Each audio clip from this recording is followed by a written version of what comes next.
Alam mo ba, nung nag-aaral pa ako, 75 lang yung grade ko. Pero wag ka. Half day pa lang yun. Paano pag hinul day ko pa? Di 150 na.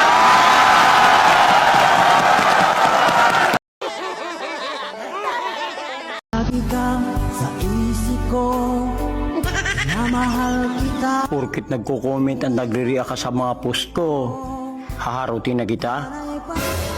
Ha? Bakit? Kumain ka na ba?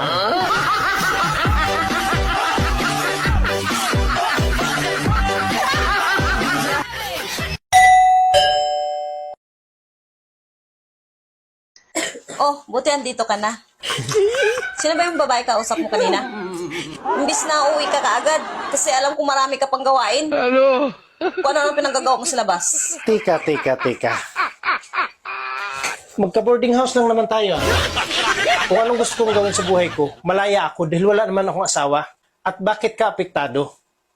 Nagsisilos ka ba? Hindi oh. Kapi ka muna. Ay, salamat ha. Ate, iyakin daw ba ang magaganda? Bakit ka umiiyak?